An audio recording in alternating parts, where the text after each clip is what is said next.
You've probably seen it everywhere, right?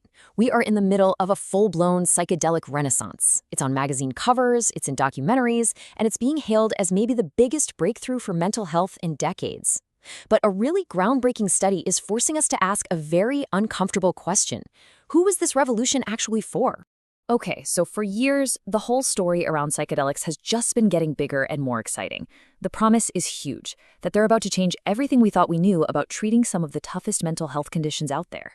And the narrative we're all hearing is incredibly powerful, that substances like psilocybin, the active compound in magic mushrooms, and MDMA, offer brand new hope for people suffering from really severe depression, PTSD, and anxiety. The clinical trials look amazing, and the momentum feels unstoppable.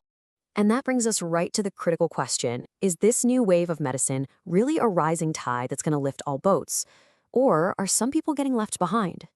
Well, now some new research is seriously challenging that simple cure-all story. It suggests the social and economic world we live in, well, it doesn't just disappear when someone takes a psychedelic. In fact, it might totally change the outcome. And this isn't just an opinion piece. This challenge comes from a major, peer-reviewed academic paper published in 2023. It's not based on anecdotes, it's based on a super rigorous analysis of a massive data set, all designed to get to the heart of this exact question. And when I say massive, I am not kidding. The study looked at data from over 450,000 people, surveyed over more than a decade.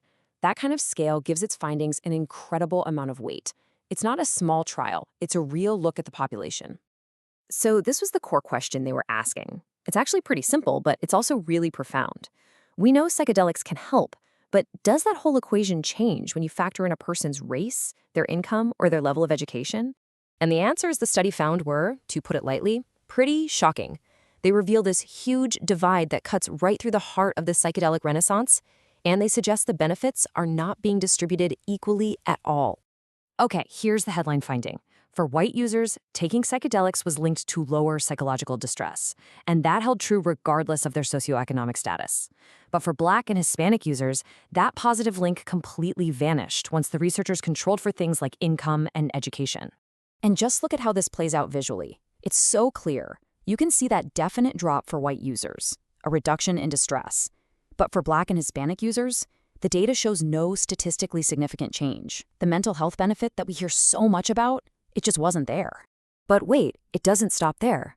When the researchers looked at the data from Asian participants, the results got even more complex and honestly, in some ways, even more concerning.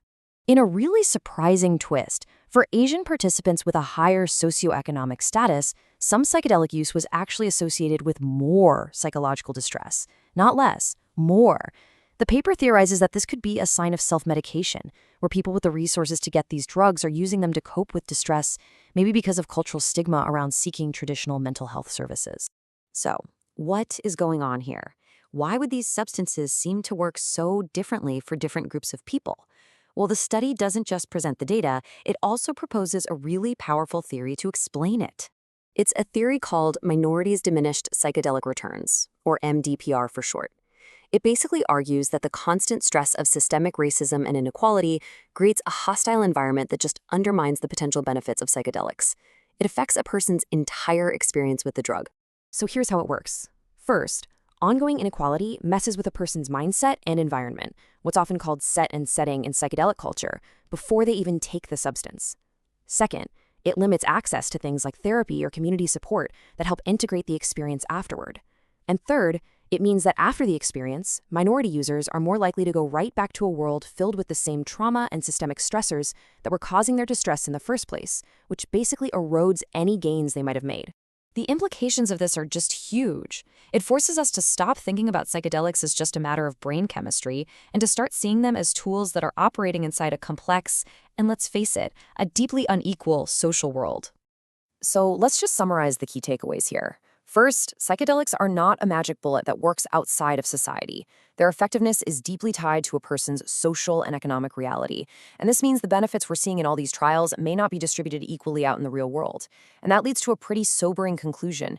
If we roll out these powerful new treatments without addressing the underlying systemic issues, we could end up making existing health disparities even worse.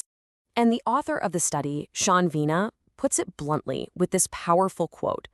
The research challenges the entire idea that a person can or should use a drug to escape problems that are created by society itself. It suggests that this approach might not even work, let alone be an ethical solution. And all of this leaves us with a final, really provocative question. As we stand on the verge of this revolution in mental health care, this research demands we ask, can a drug, no matter how powerful, truly fix a wound that was inflicted by society itself?